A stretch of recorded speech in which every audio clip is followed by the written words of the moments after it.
Itong question 38 ay application ng due process, both substantive due process of law at saka yung procedural due process of law. Ito yung scenario.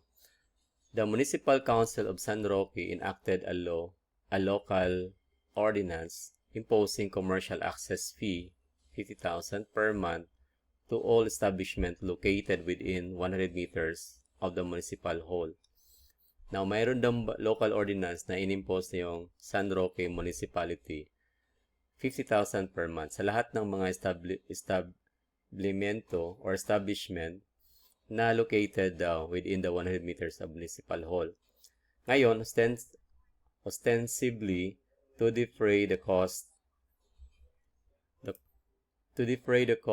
of the mayor's daily security detail and private transportation. So, yun yung kanyang purpose. So, obviously, hindi ito public kasi nga private transportation at saka yung security detail, maybe not for not employed with the government, maybe for private detail, but ito obviously private transportation that is not allowed. Additionally, the ordinance explicitly stated that in the case of non-payment within 10 days daw of the billing, the municipal treasurer is immediately authorized to summarily close business without the need for a prior hearing. Again, ito yung element dito, without the need for a prior hearing or court order. So, nangyari, diretso-diretso lang. So, wala ngayong tinatawag na procedural due process of law.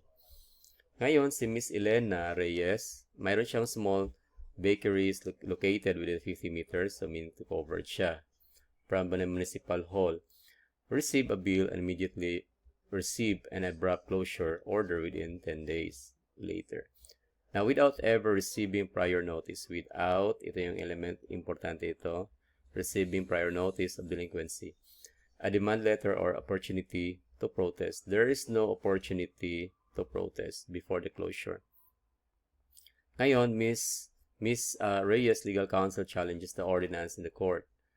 Which of the following statements most accurately describes the dual constitutional defects? So we are looking now what constitutional defects with that ordinance and its subsequent enforcement.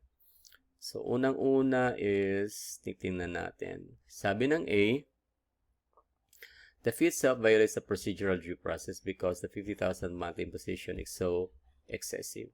Now, this is not the case. Why?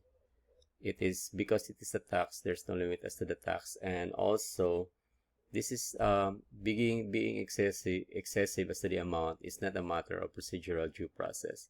So therefore, it makes no logical relationship between the two.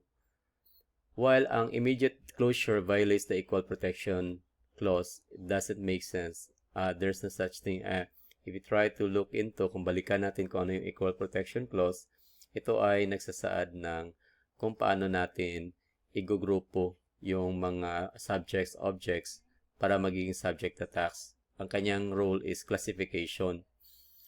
So that's why itong A ay hindi pwedeng maging tamang answer natin. Ang letter B naman, the fee itself violates the substantive due process. Okay, tama. Bakit? Una, ang sabi ng substantive due process, kailangan for public purpose. Yun ang sabi ng condition ng substantive. Dapat lahat for public purpose or at saka naayon sa batas to make it valid within the due process. Yan ang condition. Nangyari dito ay hindi siya for public kasi nga for private transportation at saka sa security detail. Okay. To continue, and being unduly oppressive. Okay? Yes. Being not for public purpose, it will result to oppression, or confiscatory. Why? It is because pumunta kasi sa'yo sa private mo na paggamit. Hindi mo ibinalik doon sa publiko. So that's why it becomes oppressive or confiscatory.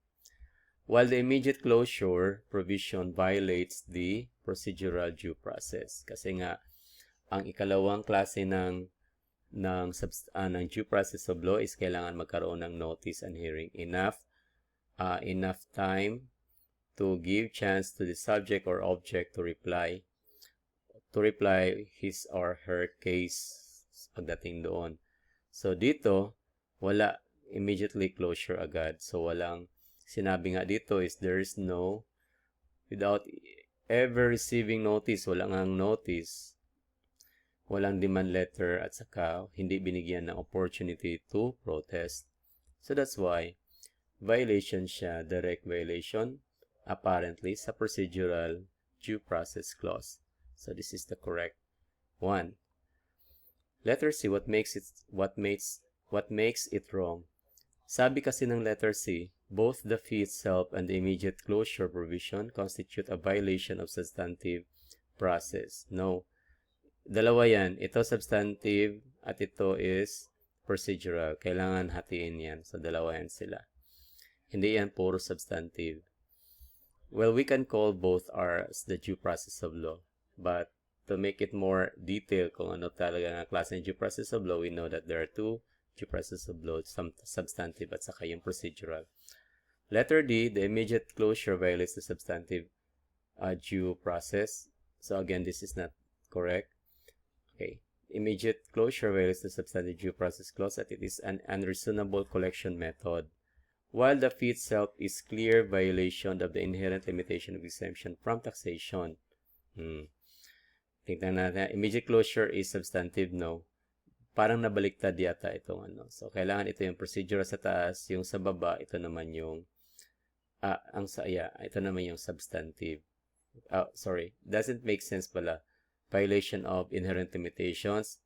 Hindi, wala namang inherent inherent limitation in the sense of, anong tawag doon? For public purpose. But, in here, so that is correct. Okay? Dito lang siya nagkamali pagdating sa taas. Okay? Pero ang kanyang rason, small bakeries are generally exempt from municipality fees. There's no basis like that. So, daging tama lang siya dito. Clear violation lang sa inherent limitation. Pero, hindi itong exemption from taxation. Kundi, dahil doon sa public purpose, hindi niya na-meet. So that's why it's a violation of one of the inherent limitations. Okay, so therefore, the answer is letter B.